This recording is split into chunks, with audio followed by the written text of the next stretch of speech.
Сәлем достар, бүгін сіздермен қалай Samsung телефонда және кез келген телефонда қалай памятымызды тазалауға болады. Сол туралы бүгінгі видеода сіздермен бөлісетін боламын. Ең керемет тәсілмен бүгінгі видеода көретін боласыздар. Және де бұл әдісті мен әрдайым өзім қолданамын. Және де память барлығымызда да көбінесе проблема болады. Сол себепті осы видеоны сіздермен бөлісуді жөн көрдім. Және де видеоны соңына дейін көруді кеңес беремін, себебі бұл видео сіздерге пайдалы болары анық.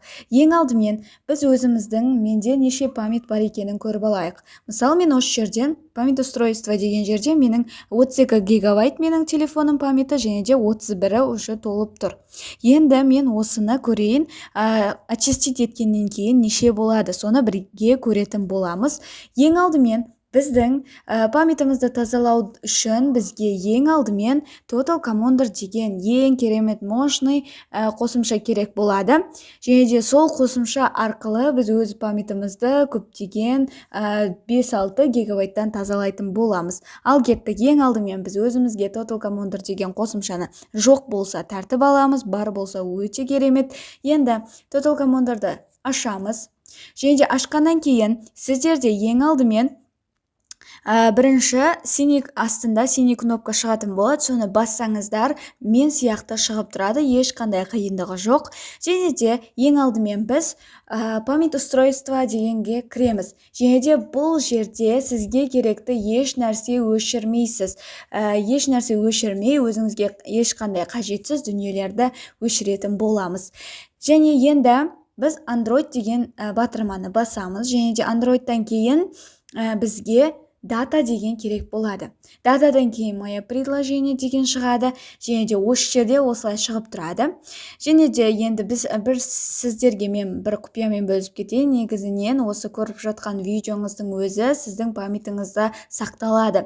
Сол себепті ол да сізге керек емес, памятыңызды алып жататын дүниелер өте көп. Енді біз төбедегі поискқа жазамыз. Не деп жазамыз? Және де қазір сонымен бөлісетін боламын. Мына жерге экзо деп жазатын боламыз. Дәл осылай экзо деп жазатын боламыз, және де поиск батырмасын басамыз. Сіздерге керек емес файлдарды осы жерде іздеп жатыр. 256 болды менде. Тағы көбейме көрейік. Сіздерде де осындай дәл осылай шығады.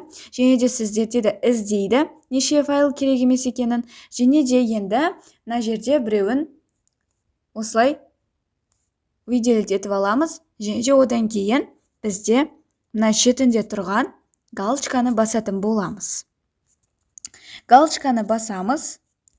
Галочканы басатын болсақ, выделить деген батырманы басамыз. Дәл осылай барлығы осындай галочкамен тұрады. Және де оны удалить, және де да деген батырманы басамыз. Осылай сіз өзіңіздің керек емес дүниелерді, сізге ешқандай пайда келмейтін видео, фото өшпейді. Алаңдамаңыз, сізге еш керек емес дүниелерді осылай өшірсек болады.